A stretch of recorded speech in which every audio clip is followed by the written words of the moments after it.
김성환의 시사야.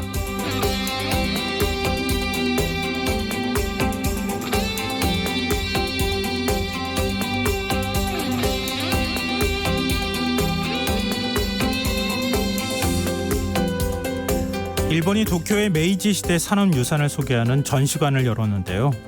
일제강점기 강제노역을 부정하는 것을 넘어서 거짓 증언까지 전시한 것으로 알려져 논란이 일고 있습니다. 일본은 희생자를 기리기 위한 조치는커녕 좋은 환경에서 생활했다는 식의 역사 왜곡까지 시도하고 있는데요.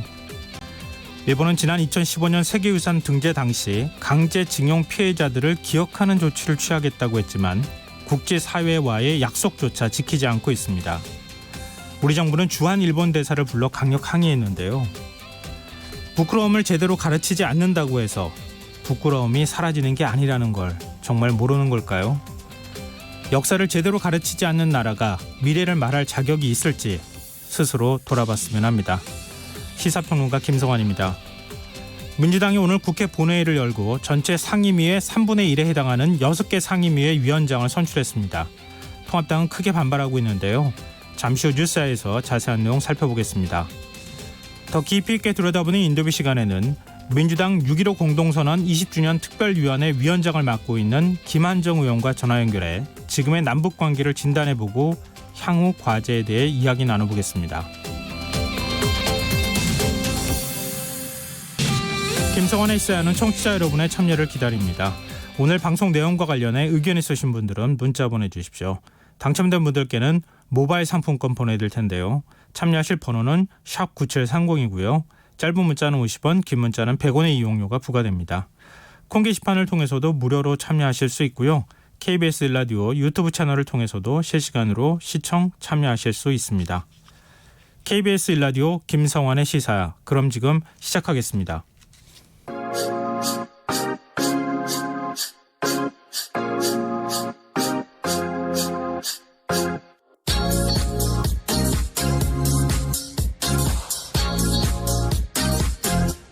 KBS 1라디오 김성환의 시사야.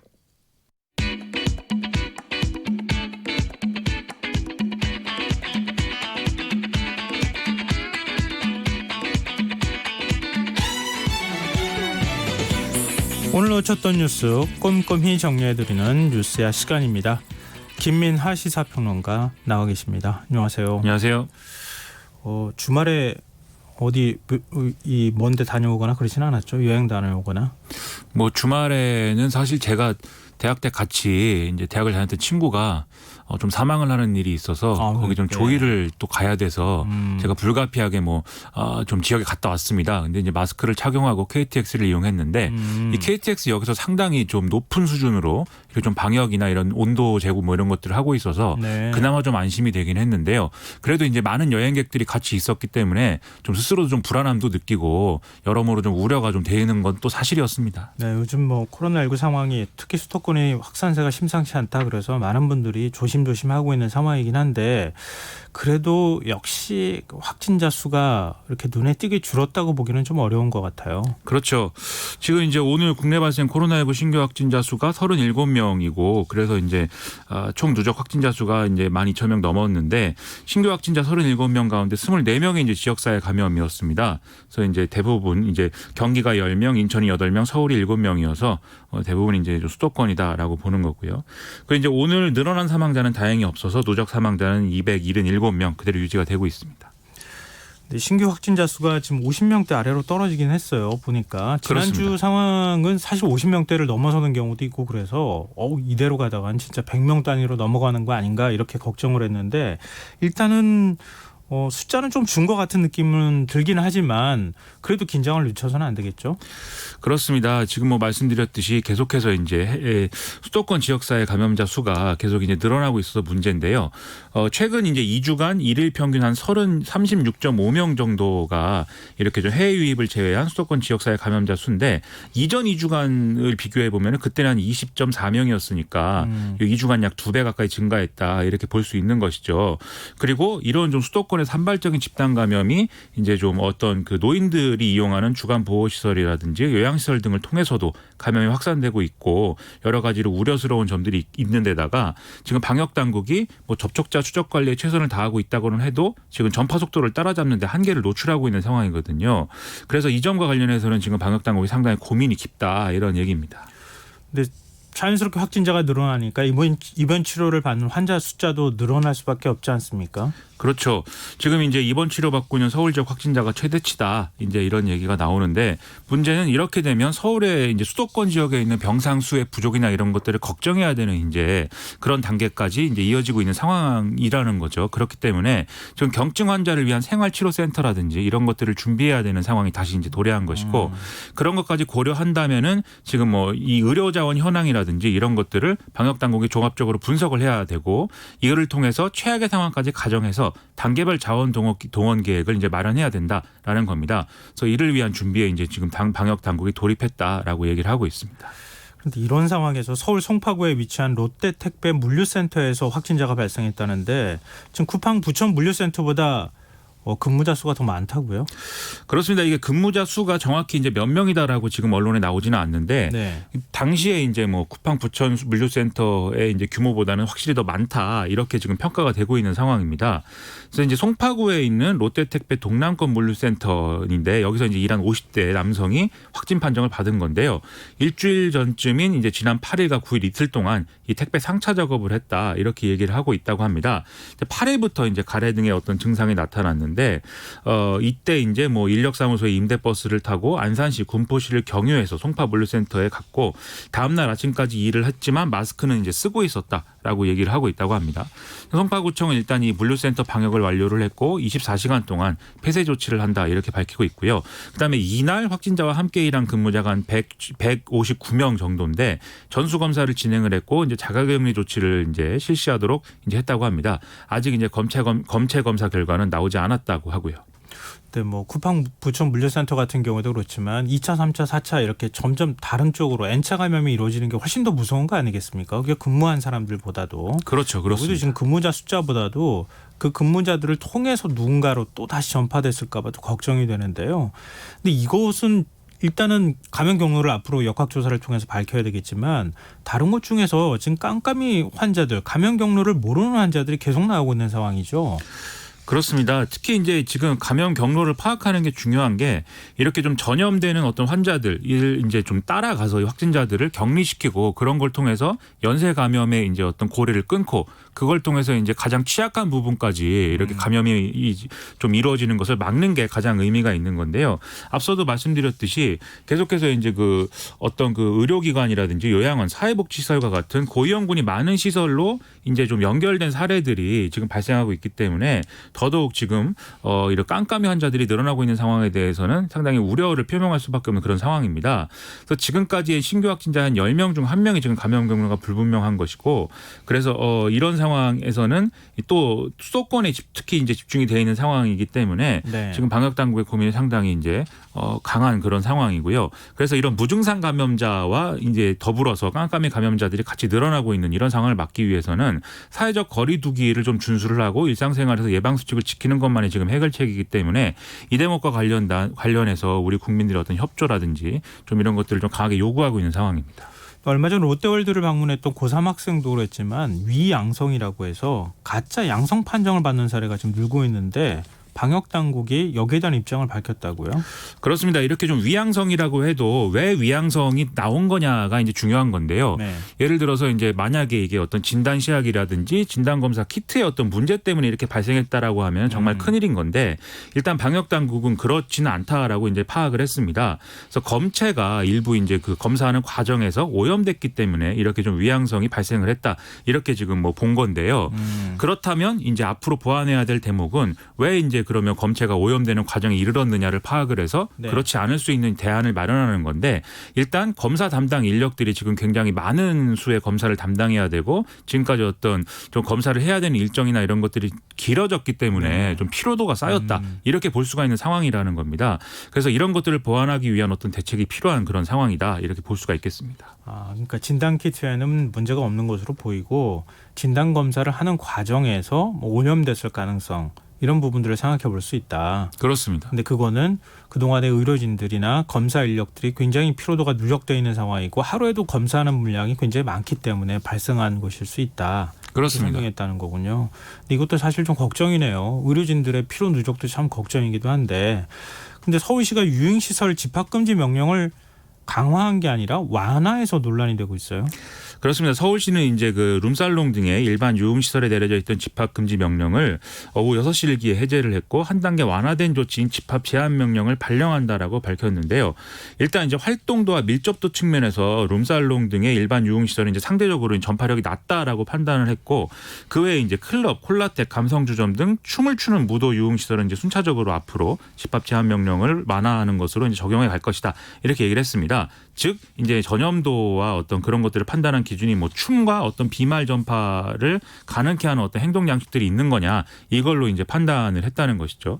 그래서 지금 집합 금지 해제와 집합 제한 적용의 차이를 보면은 어떤 뭐 면적당 이용 인원 제한이라든지 테이블 간 간격 1m 이상 유지 조건이라든지 그다음에 이용객 집중 시간대 사전 예약제 운영, 전자출입 명부 관리 이런 조건이 이제 붙는 건데요. 이런 수칙을 지키지 않을 경우에 이제 집합 금지 명령을 다시 내리게 되는 뭐 그런 절차로 들어가게 된다고 합니다. 근데 말씀하셨듯이 이런 이제 좀 결정의 배경에 대해서는 여러모로 이제 의문이다 이런 지적들이 나오고 있는데요. 예를 들면 안철수 국민의당 대표가 트위터를 통해서 이제 우려를 좀 표명을 했습니다. 그래서 지금 계속해서 이런 시점에 수도권 곳곳에 새로운 도화선을 만드는 격이 될 것이어서 우려가 되고 있는데 뭐 우리 아이들이 하루하루 가슴 졸이면서 등교하고 있는 이런 상황들을 좀 유흥업주분들도 헤아려 주시리라 믿는다라면서 이 조치는 즉각 철회해야 된다 이렇게 강조를 하는 상황인데요. 뭐 서울시의 어떤 이런 대책도 아무래도 이제 방금 말씀드렸듯이 유흥시설의 어떤 업주라든지 네. 이런 자영업자들의 어떤 경제적 사정을 고려한 것이긴 하겠지만 아무래도 좀 성급한 것이 아니냐라는 비판이 나올 수밖에 없는 것은 사실인 것 같습니다. QR코드를 대입해서 손님들이 출입하고 나갈 때 출입할 때 QR코드를 찍고 신원을 확인할 수 있도록 이렇게 조치를 취한다고는 하던데 또 지키지 않는 곳들도 꽤 많이 있다. 이런 보도들까지 나오고 있어서 좀 걱정스러운 부분도 있네요. 그리고 코로나19 사태 이후에 지금 각 대학들이 온라인 수업을 계속하고 있는 상황 아니겠습니까? 일부 대학생들 사이에서 등록금을 좀 해줘야 되는 것 아니냐라고 하는 목소리가 있었는데 건국대학교가 학생들에게 등록금 일부를 돌려주겠다고 밝혔어요. 그렇습니다. 이게 뭐 거의 1학기 내내 이제 비대면 수업이 이루어져서 특히 이제 뭐 실기가 필요한 이런 어떤 학과들의 경우에는 학습권 침해 문제가 심각하다 이런 지적들이 많이 이제 나왔었는데요.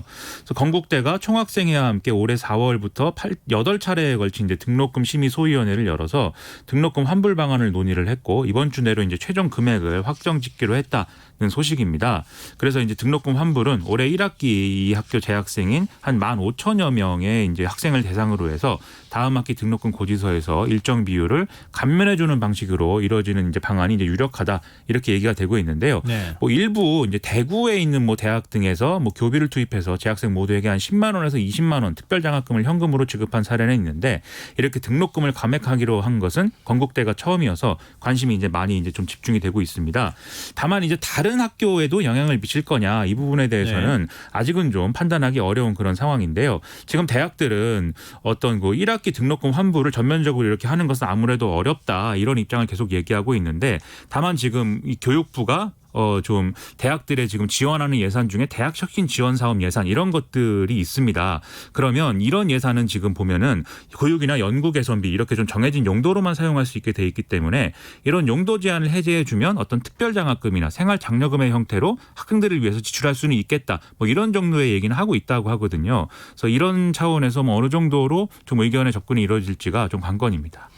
전국 대학 학생회의 네트워크가 주축이 된 등록금 반환 운동본부 학생들이 오늘 뭐 그 교육부가 있는 세종시에서부터 정부 청사에 있는 서울까지 뭐 걸으면서 이 부분에 대해서 등록금 반환에 대한 요구들을 하겠다 이렇게 그 뭐 운동을 하는 것도 제가 봤는데 지금 양쪽에다 교육부는 각 대학에서 알아서 결정하라고 하고 각 대학에서는 교육부가 지침을 내려줘야 우리가 한다고 하고 이렇게 얘기하고 있다 그래요.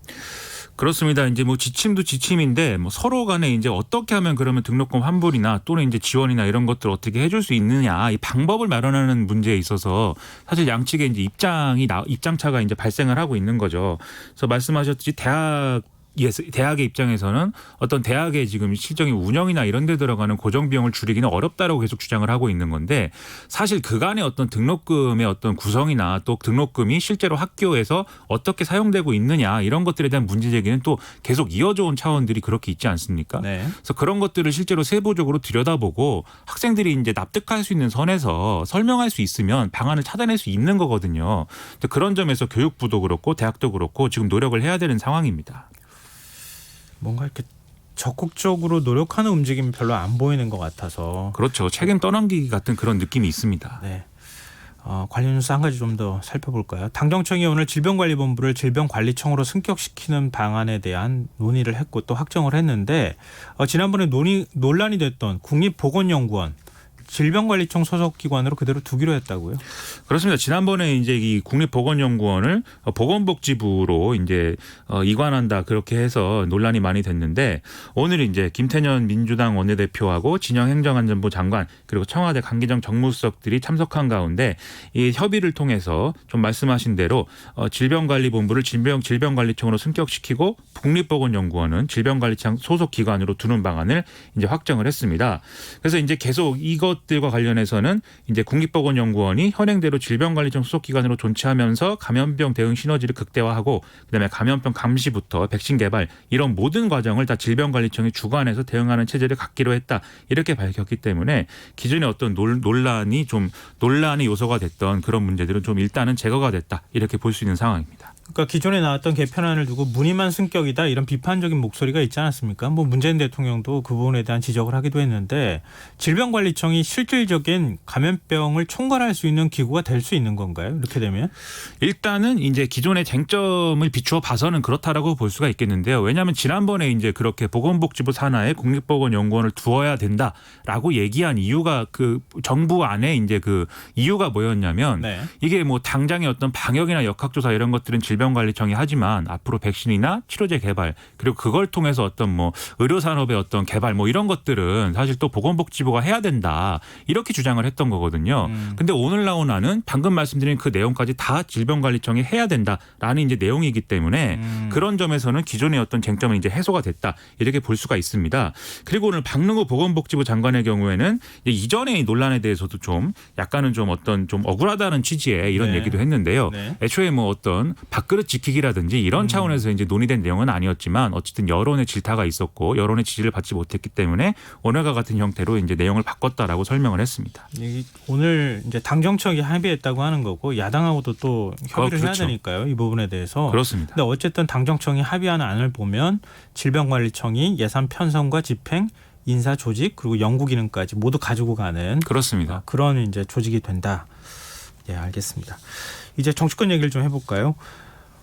지금 국회 원구성 협상 오늘 본회의가 뭐 일종의 막판 데드라인이 될 것이다라고 하는 얘기가 있었는데 민주당이 국회 본회의를 열고 6개 상임위원장을 선출을 했어요. 그러니까 민주당이 선출했다기보다는 그 국회의장이 했다고 보는 게 맞겠죠. 법상으로 보면. 그렇죠. 일단 이제 더불어민주당, 정의당, 열린민주당 등 이른바 이제 법여권 이제 정당들이 참석한 가운데 본회의가 열렸고요. 예. 말씀하신 대로 이제 6개 상임위원회 위원장이 선출이 됐습니다. 그래서 법사위원장으로 이제 더불어민주당의 윤호중 의원이 선출이 됐고 기재위원장의 윤우덕 의원, 외교통일위원장의 송영길 의원, 국방위원장의 민홍철 의원, 그다음에 산업통상자원 중소벤처기업위원장의 이하경 의원, 보건복지위원장의 한정혜 의원 이렇게 이제 선출을 한 건데요. 네. 이게 이렇게 상임위원장을 선출하기 위해서는 상임위원들을 각 상임위에 각 당에서 이제 배정하는 절차들이 필요했는데 네. 그동안 이제 이 상임위원장과 관련된 협상이 진행이 안 돼서 미래통합당이 이 명단을 내지 못하겠다고 주장해 오지 않았습니까? 또 오늘 이제 선출하는 과정에서는 국회의장이 이제 6개 상임위에 대해서는 상임위원들을 일방적으로 이제 배정하는 이런 상황이 된 거고 그걸 통해서 이제 상임위원장을 나머지 정당들이 선출하는 과정이 이제 이어졌던 거죠. 그래서 지금 이제 6개 상임위원회 위원장을 선출한 내용을 보시면 아무래도 이제 그동안 쟁점이었던 법사위원장 이것은 여당이 갖고 간다. 이것이 확실히 한 것이고요. 네. 그다음에 당장 3차 추경을 통과시키는 데 필요한 즉 경제대책에 필요한 이런 상임위 위원장들이 네. 지금 뽑힌 상황입니다. 그리고 이제 최근에 요 며칠간 북한의 어떤 문제 때문에 또 이제 좀 필요해진 어떤 상임위의 기능이라는 게 외통위하고 그다음에 이제 그 국방위 그리고 여기에 더해서 사실 정보위의 기능도 사실 필요한 상황 상황인데 네.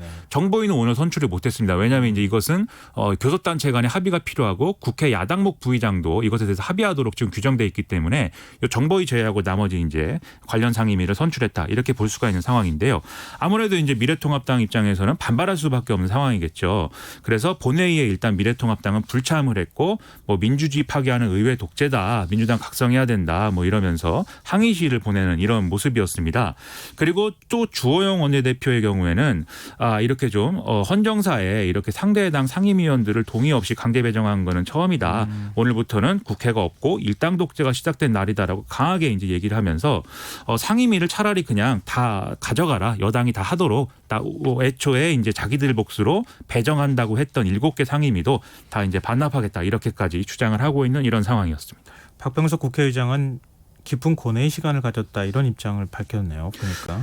그렇습니다. 박병석 국회의장 입장에서는 기존에 이제 뭐 데드라인이라고 불렀던 그 날짜보다도 좀 더 시간을 줘서 좀 합의할 수 있는 그런 좀 배려를 한 것이었는데도 네. 결국은 여야가 합의에 이르지 못했기 때문에 좀 이렇게까지 하는데 많은 어려움이 있었지만 국회가 이렇게 가동되지 못하는 상황을 더 장기화시켜서는 안 된다라고 판단을 했기 때문에 뭐 이런 결단을 내렸다라고 설명을 했습니다. 그리고 지금 법사위원장으로 선출된 윤호중 민주당 의원이 법조인 출신이 아니죠? 그렇습니다. 보통 이제 법제사법위원장도 그렇고 뭐 법사위원도 그렇고 많은 경우에 이제 좀 법조인 출신들이 가는 경우가 많았는데요. 네. 일단 윤호중 의원은 일단은 뭐 법조인 출신은 아니고 뭐 굳이 얘기하자면 이제 정당 출신이다 이렇게 분류를 할 수가 있습니다. 그래서 과거에 이제 평화민주당 만들 때부터 이제 관여했다. 그리고 이후에도 계속 어떤 새정치국민회의를 창당한다든지 뭐 예. 이런 상황에서도 계속 이제 좀 정당을 이제 만드는데 많이 이제 역할을 했다. 이런 평가를 받는 인물인데요. 지금도 이제 이해찬 더불어민주당 대표 체제에서는 당권파다. 그리고 이제 사무총장 역할을 하면서 상당히 많은 좀 역할을 했다라고 이제 좀 얘기가 나오고 있죠. 그래서 이런 좀 무게감 있는 인물을 이렇게 좀 법사위원장에 맡긴 것은 아무래도 당 지도부의 정무적 판단이 우선된 거 아니냐 이런 평가들이 나오고 있습니다. 애초에 이제 박범계 의원이라든지 이런 좀 법조인 출신의 좀 상임위원장, 법사위원장 카드가 많이 이제 거론이 되었던 게 또 사실이거든요. 네. 그런 점에서 앞으로 이제 이 법사위가 어떻게 운영되느냐 이걸 좀 지켜볼 필요가 있는 것이죠.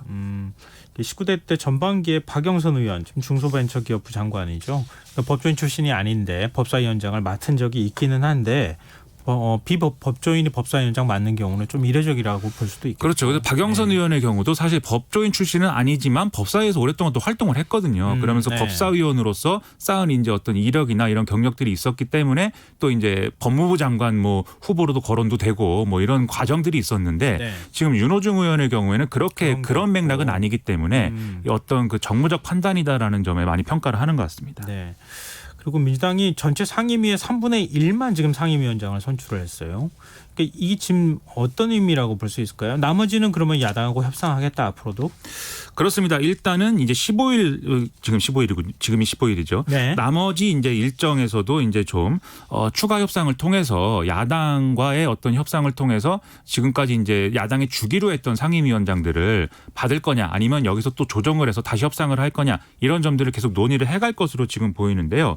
일단은 이것과 더불어서 이제 좀 지켜봐야 될 것이 일하는 국회법이라는 거를 이제 더불어민주당은 추진하고 있지 않습니까? 네. 근데 일하는 국회법에 사실은 이제 법제사법위원회에 이른바 이제 작구 체계 조정 기능을 없애는 내용들이 포함이 돼 있습니다. 그래서 이 점에 대해서는 사실 지금 여당이 법사위를 가져갔기 때문에 이거를 또 없애야 되는 또 필요성이 있거든요. 왜냐하면 여당이 좀 국회의장도 가져가고 법사위도 가져갔는데 법사위의 체계작구 심사권까지 같이 끼어 있다. 이렇게 네. 되면 너무 많은 권한을 가져가고 있다. 이런 게 이제 논란이 될 거기 때문에 문제인데 이런 것까지 다 이제 합쳐서 앞으로 야당과의 어떤 협상이나 이런 것들이 어떻게 진행될 거냐는 지켜볼 필요가 있겠죠. 근데 통합당은 뭐 반발을 할 수밖에 없는 상황인 것 같은데 주호영 원내대표는 사의를 표명했어요. 그렇습니다. 사의를 표명을 했고 이제 같이 이제 러닝메이트로 선출이 됐던 이종배 정책위 의장도 함께 사퇴 의사를 밝혔다라고 했는데요. 그래서 이제 의원총회에서 이렇게 사의를 표명하고 곧바로 의총장을 나왔는데 사실 이 의총장 내에서는 미래통합당 의원들 입장에서는 뭐 사퇴를 할 거라고는 예상을 하지 못했다라고들 얘기를 하고 있다고 합니다. 네. 그리고 이제 좀 말렸는데 이게 사실 뭐 어떤 원내 지도부가 협상을 못했다라기보다는 워낙 뭐 여당이 강하게 나왔기 때문에 협상을 할 수 없는 상황에 내몰린 것에 가까워서 사퇴를 하지 마라라고 말렸지만 워낙 이제 사의를 강경하게 표명을 해서 뭐 일단은 뭐 사의를 표명한 것에서 사의를 표명한 선에서 이제 상황이 좀 그치게 되는 그렇게 됐는데요. 네. 그럼 앞으로 이제 미래통합당의 원내 리더십이라든지 이런 공백들은 뭐 상당히 좀 장기화될 수도 있고 그래서 걱정된다 이런 얘기들을 하고 있는 상황입니다. 의원총회에서 반려하면 안 됩니까? 김종인 비대위원장이 반려할 가능성 높지 않나요? 그렇죠. 이제 반려하는 모습으로 이제 사실상 간 측면도 있는 게 왜냐하면 지금 말렸다고 말씀드렸고 또 재신임이다라고 자기들끼리 의견을 좀 정리한 측면도 있다고 하는데요. 하지만 본인이 나는 사표 냈다. 사이다라고 하면서 사실 업무를 또 거부하는 과정이라면 그게 좀 애매한 상황에서 사태가 장기화될 수도 있는 거여서 네. 그런 점에서는 이제 앞으로 당분간은 좀 원내대표의 역할은 없다. 좀 이렇게 봐야 되는 거 아닌가 싶습니다. 그렇게 되면은 지금 나머지 11개 상임위가 있잖아요. 그렇습니다. 이거 어떻게 되는 겁니까, 협상은? 그래서 앞으로 좀 협상은 당분간은 좀 어렵지 않을까라고 이제 예상하는 어떤 시각도 있는데요. 다만 또 이 주호영 원내대표가 사의를 밝힌 어떤 배경이나 이런 것들에 뭐 다른 여러 가지 맥락이 또 있을 것 같습니다. 그래서 첫째로 보통 이제 이런 문제가 발생했을 때 반드시 사의를 밝혀야 되는 건 아닌데 사의를 밝힌 것이기 때문에 좀 자신의 어떤 협상력을 이제 배증하기 위한 좀 증가시키기 위한 이런 측면도 있는 것 같거든요. 이게 아무래도 당내적인 측면에서도 그렇고 당외적인 측면에서도 마찬가지인데 어떤 이렇게 좀 협상을 제대로 뭐 못한 건 아니라고는 하지만 어쨌든 결과가 좀 시원치 않기 때문에 당내에서는 우리가 뭐 앞으로 쓸 수 있는 카드도 없고 이렇게 상임위원장 특히 법사위를 빼앗겼기 때문에 주호영 원내대표 체제에서 앞으로도 좀 어려운 거 아니냐 이런 평가가 나오면서 주호영 원내대표의 지도력이 또 내부적으로 흔들릴 수 있는 그런 상황이었습니다. 그렇기 때문에 좀 선제적으로 사퇴 의사를 밝히면서 그렇게 좀 흔들기나 이런 쪽으로 이어질 수 있는 걸 사전에 차단했다. 이렇게 볼 수 있는 평가도 있는 것 같고요. 두 번째로 이제 대여 협상의 과정에서도 지금 어떤 좋은 그림을 만드는 방향으로 가지 않았기 때문에 앞으로 어쨌든 여당이 좀 달래기를 해야 되는 그런 상황이 이어질 수가 있습니다. 그런데 이 달래기의 과정에서도 지금 이 시점에서는 미래통합당이 강하게 반발하는 카드를 내놓으면 강한 카드를 내놓을수록 사실은 협상을 해서 받아낼 여지는 또 커질 수 있는 그런 상황인 거죠. 그래서 이렇게 여러 가지를 염두에 두고 아마도 이렇게 좀 사의를 표명한 것으로 보이기 때문에 앞으로 협상은 뭐 표면적으로는 어렵겠지만 물밑 협상이나 이런 것들이 없을 거다라고 보긴 또 어려운 것이죠. 네, 알겠습니다. 지금 여러분께서는 KBS 1라디오 김성환의 시사회와 함께하고 계십니다. 계속해서 뉴스야 이어가겠습니다. 오늘이 6.15 남북 공동선언 20주년이 되는 날인데요. 문재인 대통령이 입장을 내놨죠. 그렇습니다. 오늘 뭐 굉장히 좋은 그림이 됐어야 하는 그런 날인데 그런 그림을 만들기는 좀 어려웠습니다. 그래서 문재인 대통령이 오늘 이제 수석 보좌관 회의에서 좀 무거운 마음으로 6.15 남북 공동선언 20주년을 맞게 됐다. 그럼에도 남북 관계를 멈춰서는 안 된다. 이렇게 좀 강조를 했습니다. 특히 이렇게 좀 남북 관계에 난관이 조성될수록 6.15 정신은 되돌아봐야 되고 그동안 이제 김정은 국무위원장과의 어떤 좀 이렇게 좀 합의했던 이런 내용들을 다시 과거로 되돌릴 수는 없다. 이렇게 좀 강조를 했는데요. 그래서 좀 어떤 남북 합의의 국회 비준의 중요성을 강조하면서 국회 초당적 협력을 당부한다든지 또 합의 이행을 위해서 끊임없이 노력을 하겠다든지 좀 이런 메시지를 내놓는 그런 상황이었습니다. 북한 측 반응은 없었습니까? 북한은 일단 6.15 공동선언 20주년 자체에 대해서 지금 언급을 하지 않고 있는 그런 상황입니다. 지난해의 경우에는 6.15 선언 이제 북측위원회가 남측위원회에 뭐 연대사를 보내서 어떤 국제적인 어떤 의미라든지 이런 것들을 강조하기도 한 그런 상황이었는데 좀 오늘은 계속 어떤 우리에 대한 어떤 적대감을 표출하면서 좀 어떤 군사적인 어떤 대응 이런 것들을 언급하고 있는 상황이어서 아무래도 좀 앞으로 좀 상황이 좀 어려워지지 않을까 우려를 할 수밖에 없는 그렇게 뭐 그런 맥락입니다 지금. 정치권에서는 좀 서로 간에 해법이 좀 다른 것 같은데 여야 간에 범여권 의원들은 한반도 종전선언 촉구 결의안을 발의를 했어요.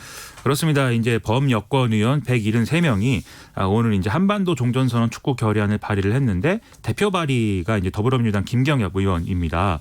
그래서 남한, 북한 그리고 미국, 중국이 종전선언을 조속히 실행을 하고 동시에 법적 구속력을 갖는 평화협정 체결 논의를 이제 시작을 하자 뭐 이런 내용인데요. 그 외에도 이제 북미 간 비핵화 협상 성과 도출시키고 남북의 남북 정상선언 내용을 이해하고 그다음에 코로나19로 고통받는 남북 주민 지원을 위해서 남북 협력을 하자 뭐 이런 내용들이 같이 이제 담겨 있는 상황입니다.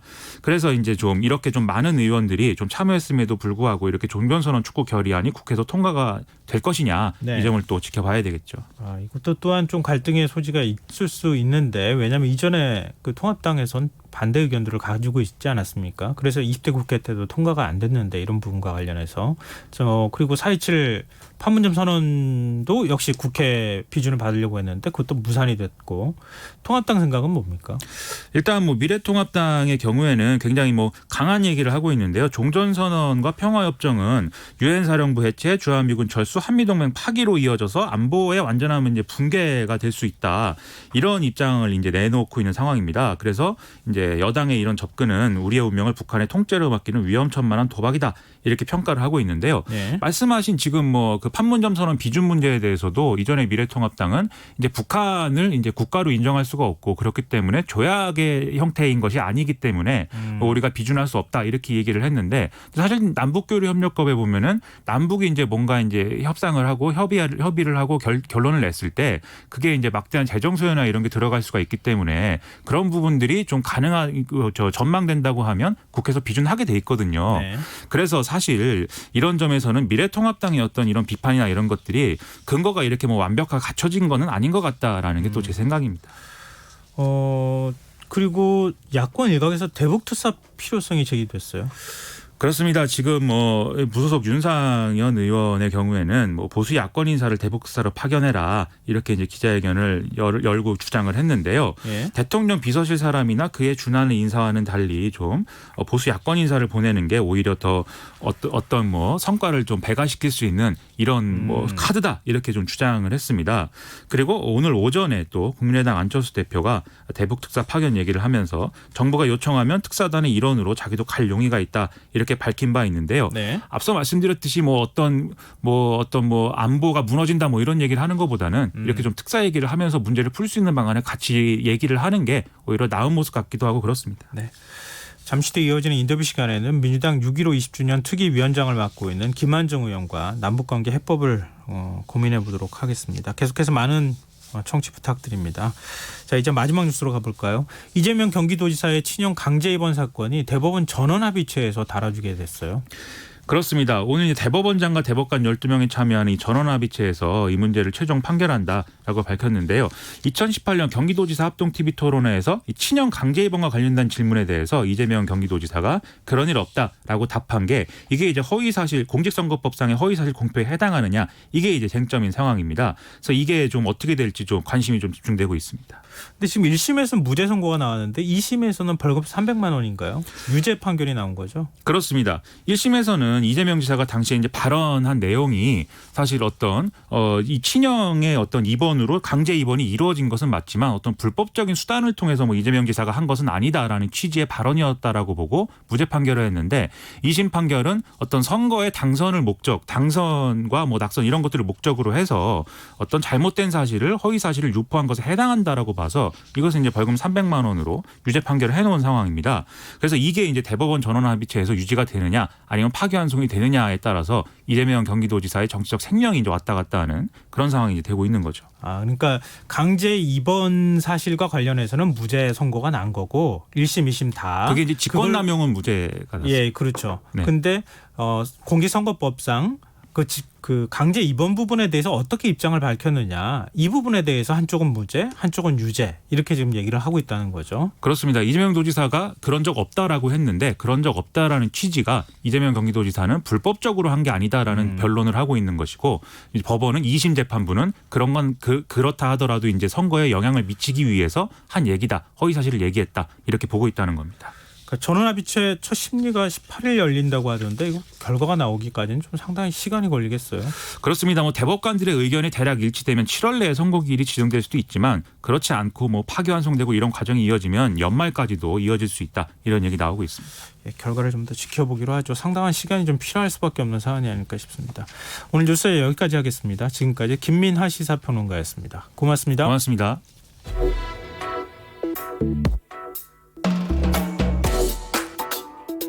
더 나은 내일을 준비하는 시간 KBS 1라디오 김성환의 시사야.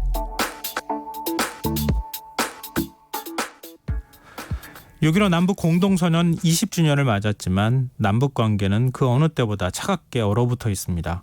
북한이 갈수록 발언 수위를 높이며 군사행동 가능성까지 예고한 가운데 오늘 법여권 의원 173명이 한반도 종전선언 촉구 결의안을 발의했는데요. 오늘 인터뷰 시간에는 6.15 공동선언 특별위원회 위원장이자 결의안 발의에 참여한 김한정 더불어민주당 의원 연결해서 자세한 이야기 나눠보겠습니다. 김 의원님 안녕하십니까? 네, 안녕하세요. 김한정입니다. 네. 먼저 6.15 공동선언 20주년을 맞은 상황에서 북한이 군사도발 가능성까지 지금 언급하고 있는 상황입니다. 이 네네. 부분에 대해서 어떻게 좀 지켜보고 계십니까? 예, 역사상 최초로 남북 정상이 만나서 평화와 협력을 약속을 했지만 20년 지난 지금 다시 위기에 처했습니다. 안타까운 현실인데요.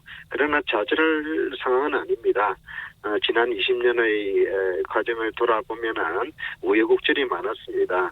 우리가 남북의 각각의 처한 입장과 한계 때문도 있고요. 주변 국가의 관계도 있고요. 네. 남북 문제는 우리 하나만과 북한만의 문제는 아니지 않습니까? 분단은 결국 강대국에 의해서 강요된 것이었고요. 우리 민족 문제와 국제 문제가 시줄 날줄로 얽혀 있습니다. 그래서 지금 우리 남북 간의 관계는 또 북미 관계도 직접적인 영향을 받고 있지 않습니까? 네. 그렇기 때문에 하나하나 또 해결해 나가야 될 상황입니다.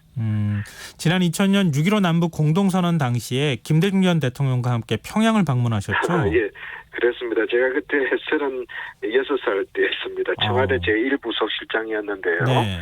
김대중 대통령을 모시고 평양 땅을 밟았죠. 벌써 20년 됐습니다. 그럼 당시 협상 상황도 잘 아실 것 같은데요. 그 당시에도 협상을 하는데 쉽지는 않았겠어요. 예, 그렇습니다. 남북 정상회담은 역사상 처음이었고 또 처음이었기 때문에 어려웠습니다. 과정도 순탄치 않았습니다. 98년에 김대중 대통령이 집권을 했는데요. 네. 집권하면서 남북 대화를 제의했습니다. 그렇지만 북은 응답하지 않았습니다. 도리어 햇볕 정책 용어를 문제 삼았습니다. 북한 체제를 흔들려는 불순한 의도라고 비난했습니다. 98년 가을에는 미사일 시험까지 해서 남북관계를 긴장시켰습니다. 99년에는 우리가 잘 아는 연평해전, 서해 교전이 있었습니다. 네. 북한 병사들이 20명 이상 사망하고 폐주한 그런 북한으로서는 굉장히 치욕적인 사건이었죠. 그래서 남북관계가 결코 좋다고 할 수 없는 상황이었습니다. 그러나 그 과정에서 우리는 금강산 관광 출항을 시켰고요.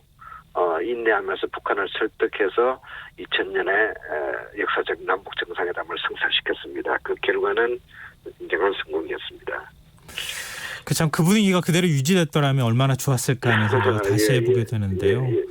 뭐 그동안에 정말 부침도 많았고 또 남북 관계가 거의 끝까지 갔다고 할 정도로 전쟁 위기 상황까지 가는 상황이 있었는데 그나마 좀 문재인 정부 들어서서 사이체 판문점 정상회담도 하고 이러면서 좀 분위기가 바뀌는 것 같다가 지금 또 다시 또 원래 상태로 되돌아가는 것 같아서 많은 분들이 좀 안타까워하는 것 같습니다. 예, 지난 2년간 눈부신 발전도 했지만 또 고비와 어려움이 있었습니다. 역시 북미 간이 돌파구를 못 열었죠. 네. 하노이 회담에서 교착 상태에 빠져버렸습니다.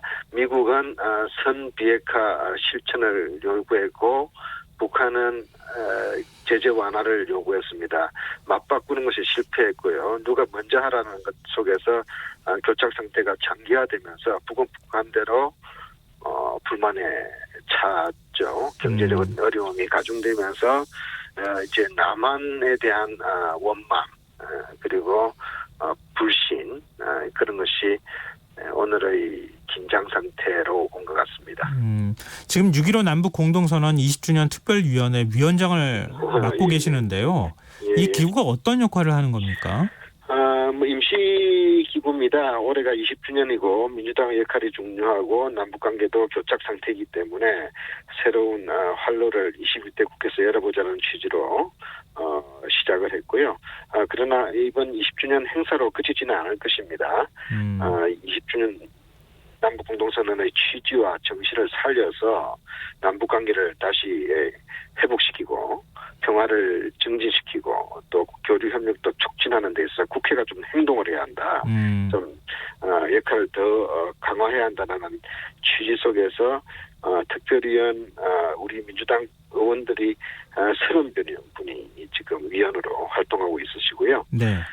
그다음에 이와 함께 보조를 맞춰서 국회 의원 연구 모임인 국회 한반도 평화 포럼도 출범했습니다. 29분 좀 더 늘어나고 있는데요. 국회의원들이 모여서 화해 평화를 입법적 뒷받침을 하고 또 남북 대화 교류 협력도 촉진하는 데 역할을 하기로 했고요. 또 주변국 설득, 의원 외교도 중요해졌습니다. 보다 20대보다는 더 적극적인 자세로 국회가 나서야 한다. 이런 공감대 속에서 활동이 시작됐습니다. 그런데 요즘 북한의 움직임, 반응이 좀 심상치가 않습니다. 만 하루 동안 3건의 담화를 연이어 내놓기도 했고요. 군사 도발까지 지금 군사적 대응까지 검토하는 그런 움직임을 보이고 있거든요. 북한이 이렇게 나오는 이유 뭐라고 분석하십니까? 예, 지금 현재 상황은 당혹스럽고 위태롭습니다. 근본적으로는 북한의 불만, 좌절감 때문입니다. 북한은 나름대로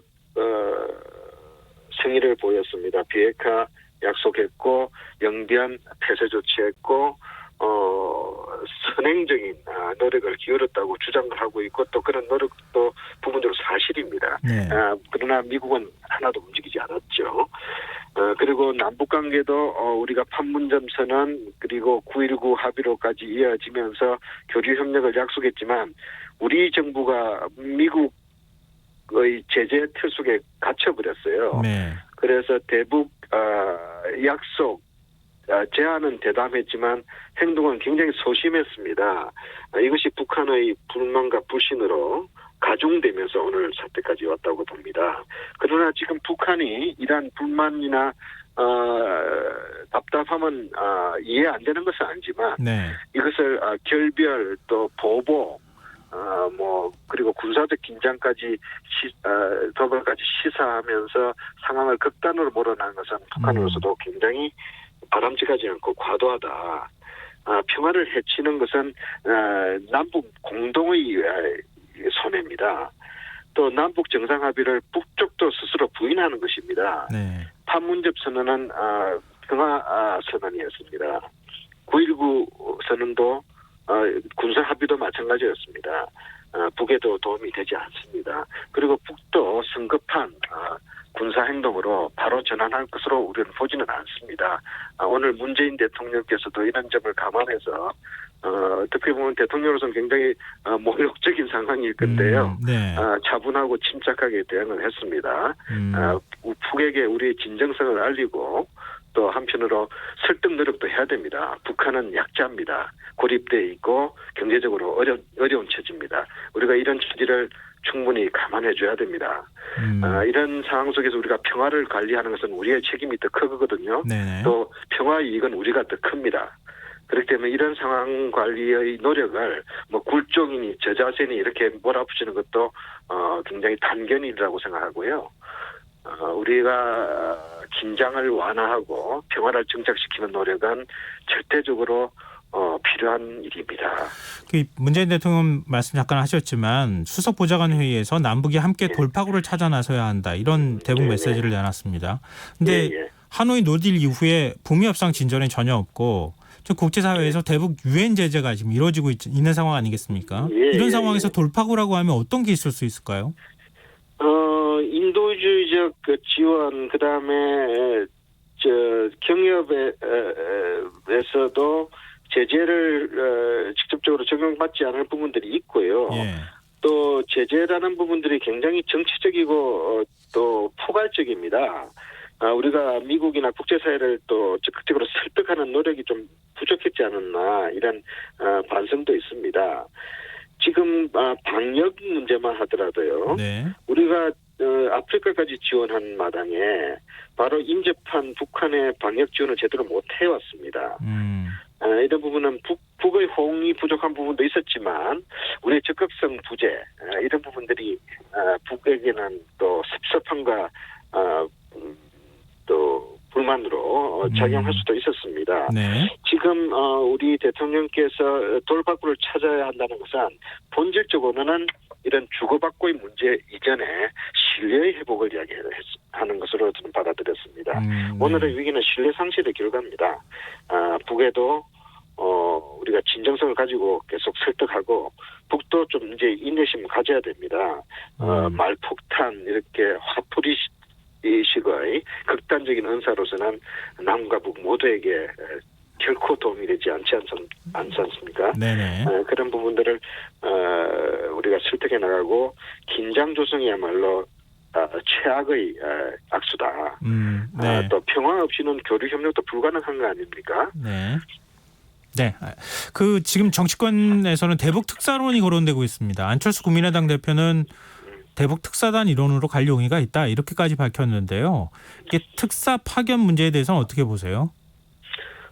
고려해 볼 수도 있습니다만 특사는 성과가 있어야 됩니다. 북도 받아들일 준비가 돼야 됩니다. 지금은 냉각기를 좀 가져야 합니다. 북도 저렇게 큰 소리 또 극한 수위의 대남 비판을 해놨는데 그 특사를 받을 수는 없죠. 그리고 우리가 들고 갈 선물이 없습니다. 네. 그렇기 때문에 현재로서는 좀 이르다. 또 현재로서는 큰 기대를 할 수가 없다. 저는 그렇게 보고 있습니다. 대북 특사를 지금 파견한다고 해서 어떤 성과를 얻을 수 있는 상황은 아니기 때문에 네네. 특사 파견에 대해서는 신중해야 된다 이런 말씀이신데요. 앞서도 잠깐 언급했습니다만 민주당과 열린민주당, 정의당 등 이 범여권 인사들과 함께 의원들과 함께 한반도 종전선언 촉구 결의안을 발의를 하셨습니다.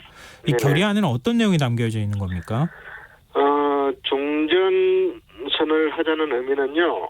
지금 아직 우리 남북한은 전쟁이 끝난 상태가 아닙니다. 53년 휴전 이후에 전쟁이 중단된 상태입니다. 잠시 중단된 것이 아니라 거의 지금 67년 동안 중단된 비정상적인 사태입니다. 네. 이런 부분을 정상으로 돌리자는 취지고요. 그다음에 덧붙여서 종전은 결국 궁극적으로는 평화협정으로 가야 됩니다. 서로 불가침, 그리고 무력 배제, 군비 감축, 그런 적극적인 평화의 제도화로 네. 가야 되고요. 이 종전선언과 평화협정으로 가는 시나리오는 판문점 선에서 이미 남북이 합의한 내용이고요. 싱가포르 북미 정상회담에서도 바탕에 깔린 내용이었습니다. 네. 그러나 실천이 되지 못했습니다. 이게 20대 국회에서도 우리가 종전선언 부분들을 여야가 심도 있게 논의하자 했는데 야당이 받아들여지지 않았고요. 예. 21대 국회를 시작하면서 보다 국회의 적극적인 청와 노력 차원에서 제기가 되는데 공교롭게 겹쳤습니다. 지금 북미 남북 관계의 급속 냉각과 겹쳐지고 북의 또 어떻게 보면 과도한 이런 대남 비방 그리고 군사 행동까지 시사하는 이런 좀 극단적인 분위기와 겹치면서 왜 하필 지금 이런 이야기가 예. 나오고 있죠. 근데 하필 지금은 아니고요. 예. 또 그런 부분에서 또 결과적으로는 겹치게 됐지만 이런 우리의 종전선언과 평화 협정 노력은 판문점 합의 사항이기도 하기 때문에 네네. 북에게는 저는 나쁘게 받아들여지지는 않을 거라고 생각하고 있습니다. 그러나 이 문제가 현재의 국면을 해결하고 해소하는데 결정적인 단서가 되거나 소재가 된다. 저는 그렇게 보고 있지는 않습니다. 저희 청취자분께서요. 4266님이 의견을 주셨는데요. 네. 종전선언을 하게 되면 북한이 이 주한미군 철수를 주장할 것이다. 북한이 핵을 포기하지 않는 시점에서 안보 불균형이 우려가 된다. 우리가 대응할 힘의 균형을 갖추고 있는지 재검토한 후에 종전선언을 해도 늦지 않겠느냐. 이런 의견을 주셨거든요. 예, 일각에서는 그런 불안감을 가지고 있을 겁니다. 그러나 종전선언과 주한미군은 전혀 무관한 별개의 사안입니다. 평화협정은 주한미군 문제를 같이 감안해야 될지도 모릅니다. 그러나 평화협정이 된다는 의미는 북도 비핵화에 대한 완전한 실천이 전제되는 것입니다. 비핵화와 주한미군은 같이 논의해 볼 수 있습니다. 네. 북이 지금 핵 무장을 정당화하는 논리가 미국의 핵 위협 그리고 북의 체제 안전 보장을 위한 자위권이라고 이야기하고 있거든요. 예. 그런데 북의 체제 안전이 보장이 되고 군사적 위협이 현저히 감소한 상황에서는 북도 핵을 고집할 수가 없습니다. 또 북이 핵 무장을 해체하고 또 평화적 제도가 정착해 나가는 과정에서 우리가 굳이 주한미군을 고집할 이유도 없죠. 네. 그런데 하나 우리가 중요한 사실은요. 이건 상당히 이미 알려진 내용인데 많이 잊혀지고 있습니다. 2000년 남북 정상회담에서 김대중 대통령이 주한미군 문제에 대해서 김정일 국방위원장 입장을 물었습니다. 실제로. 네네네. 김정일 국방위원장은 통일 이후에도 한반도 평화와 안정에 도움이 된다면 주한미군 준해도 좋다고 이야기했습니다. 네. 굉장히 놀라운 자세 전환이었습니다.